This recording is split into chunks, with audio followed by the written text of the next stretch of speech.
So I wanted to record a video to show you my technique to help me to find limits of integration in polar coordinates. And this is also an excuse for me to check and see if OneNote has finally fixed that glitch where it was causing all of my writing to disappear. So I'm going to call this technique Raycast method. This is by no means like an official term for this technique. It's just a name that I came up with for my way of thinking about how to tackle these problems.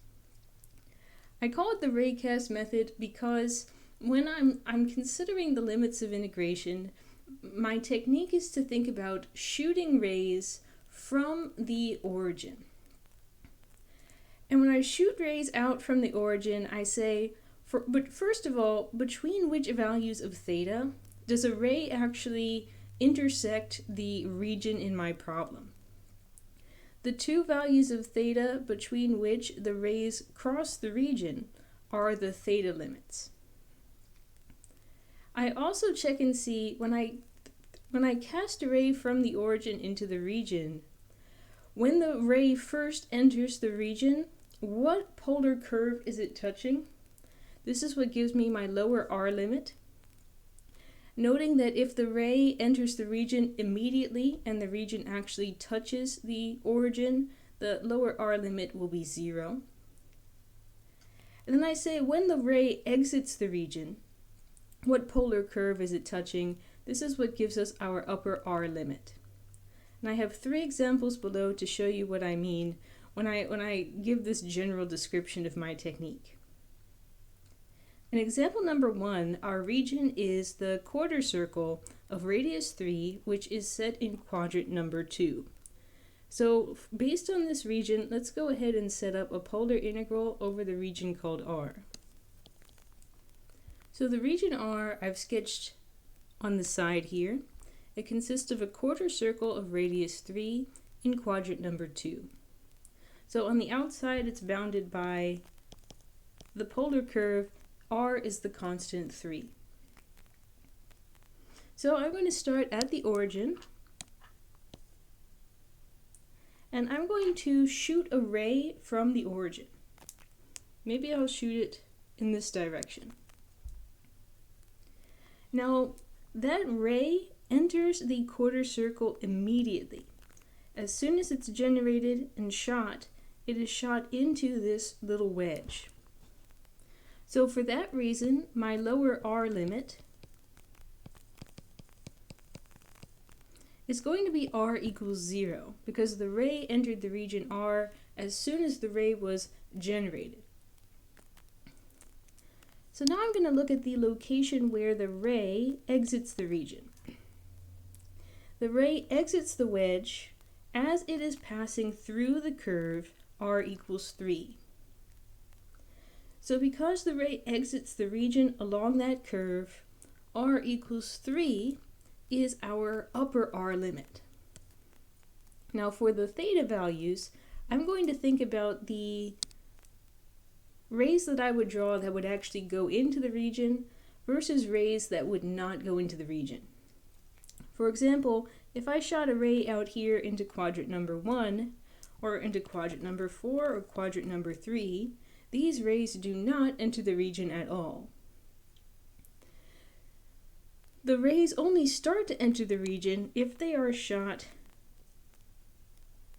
upward, corresponding to theta equals pi over 2, down to if they are shot to the left, corresponding to theta equals pi. If I shoot a ray between these two angles, then rays between these two angles will be in the region at some point. So these two angles, pi over 2 at the bottom and then the larger value, pi at the top, these are the values of theta between which my region actually lives, and so these would be my theta limits. This is how I would set up a polar integral for this particular region. Let me show you again with a slightly more complicated example. So this time we have a loon, we have a crescent-shaped region. Inside the circle, r equals 2 cosine theta, and outside the circle, r equals 1. So I've briefly sketched the region. So on the xy plane, I've drawn in the two circles, the offset circle r equals 2 cosine theta, and the centered at the origin circle r equals 1. That's given in blue. And the region that I'm interested in is inside the green circle, but outside of the blue circle. So it really does look like a crescent moon shape. The region lightly sketched in white here is the region R for this problem. So I'm just going to recreate this drawing really quickly with some of the excess trimmed. So as usual, I'm going to think about shooting a ray. All rays begin at the origin, and I'm going to shoot that ray into the region. And I'm going to ask, at what location, along what curve, does the ray enter the region? And at what location, along what curve, does the ray exit the region? Now I can see that the ray makes first contact with the region along the blue curve, which corresponds to the circle r equals 1. So r equals 1 is going to be my lower r limit. Now where does the ray exit the region? The ray exits the region as it makes contact with this green curve, which corresponds to the circle r equals 2 cosine theta. So r equals 2 cosine theta is going to be my upper r limit. So now I'm going to think about the values of theta between which this region actually lives. And I can see that if I can figure out what value of theta corresponds to the red ray, which is touching the corner of the crescent moon, and similarly for the value of theta, which is touching the upper quarter of the crescent moon, if I shoot rays between these two angles, then all of those rays will actually pass through the region, as opposed to rays which are outside of those, which would not cross the region at all. So I need to figure out which values of theta correspond to these corner locations on the Loon. And what's interesting about these values of theta is that they correspond to locations where the blue circle and the green circle intersect. Now when two functions intersect each other, you can find out at what value of theta that's happening by setting the two equations equal to each other.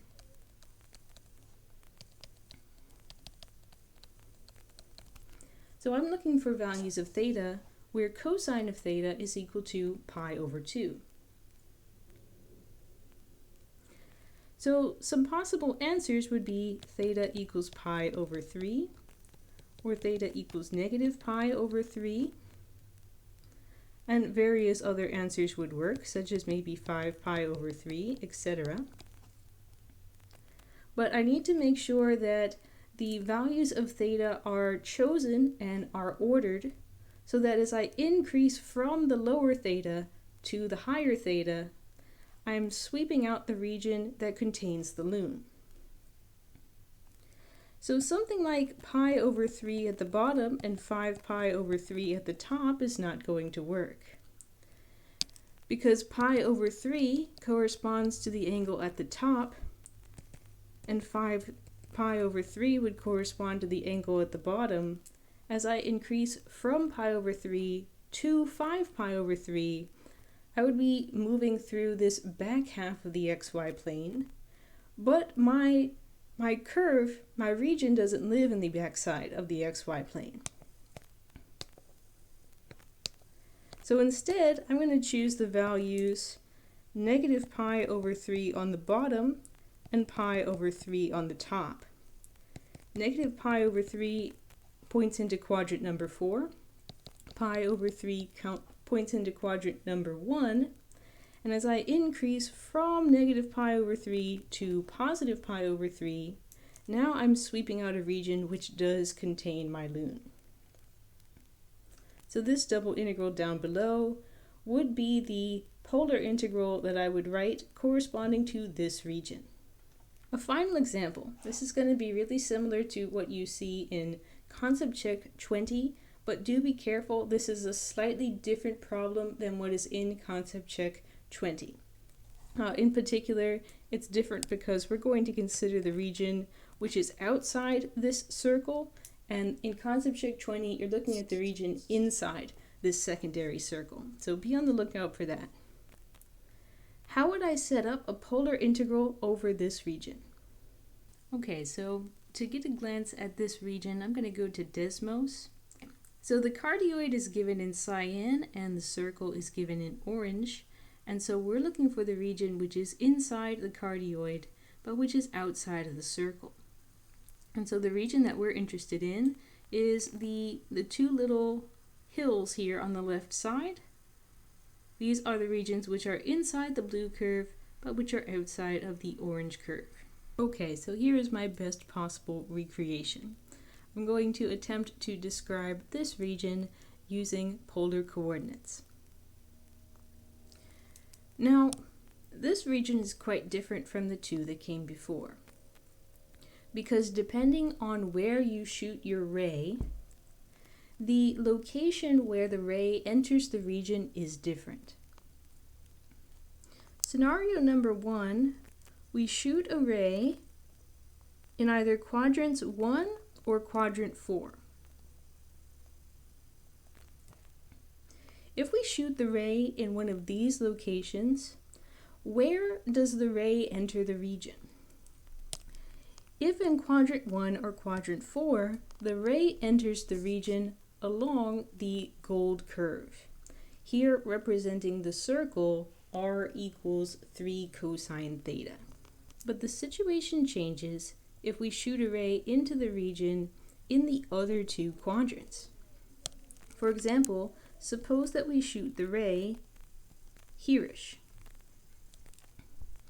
Then this ray never actually makes contact with the gold curve. This ray enters the region right away and exits in contact with the blue curve. So in a situation like this, where the behavior of the region can be described differently depending on what value of theta you're looking at, in situations like that, what you're going to have to do is set up multiple integrals. So, for example, here, we're going to have to set up 3 integrals. One integral for this upper region in quadrant 1, another integral for the region in quadrants 2 and 3, and another integral for the region in quadrant 4. Okay, so let's take these regions one at a time. First, let's consider the portion in quadrant number 1. Now, quadrant number 1 lives between the ray at this angle. This turns out to be theta equals pi over 3, and you will study that in concept trick 20, why that is. And quadrant number 1 stops when we reach theta equals pi over 2. So my first region, the values of theta, will be from pi over 3, increasing up to pi over 2. Now if I shoot a ray between those two angles, then the first curve that I encounter, the curve that I'm touching as I enter the region, is given by 3 cosine theta, is given by the circle in orange. So that's going to be my lower limit on that region. The upper limit on that region is given by the blue curve. The ray is touching the blue curve when it exits the region, and therefore the blue cardioid, whose equation is 1 plus cosine theta, is our upper limit in that region.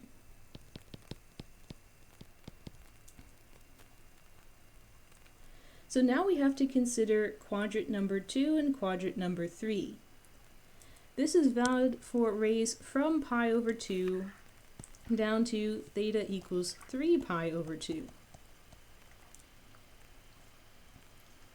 So those will be my theta limits for the second integral. Now if I shoot a ray for angles between pi over 2 and 3 pi over 2, then that ray enters the region right away, immediately, and exits the region in contact with the cardioid 1 plus cosine theta. So the lower limit is going to be r equals 0, and the upper limit is going to be 1 plus cosine theta.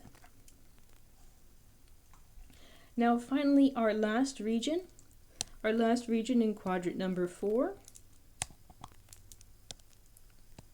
corresponds to angles between 3 pi over 2, increasing up to 5 pi over 3, if I recall correctly. And once again, symmetrically in this bottom region, the rays enter the region along the orange curve and they exit the region along the blue curve. So for thetas between 3 pi over 2 and 5 pi over 3, the lower limit would be the orange curve, the circle, and the upper limit would be the cardioid.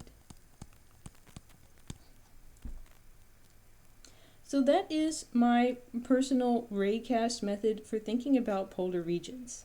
I start by drawing the region, sketching it in, if possible, cleaning it up a bit so that I'm seeing only the region and not all this other nonsense that's not applicable to us. Then I begin to shoot rays out from the origin. Where a ray enters the region, that corresponds to a lower limit. Where a ray exits the region, that corresponds to an upper limit. And the theta values correspond to angles between which your region lives. If the ray enters the region instantaneously, the lower limit is just 0. In cases where the lower limit / upper limit is different depending on the value of theta, you are going to have to set up multiple integrals in order to capture that behavior. For example, here in the case of the cardioid and the circle. I feel like OneNote is doing pretty well. I think I accidentally overused red, but we can probably continue on using this program. Nice.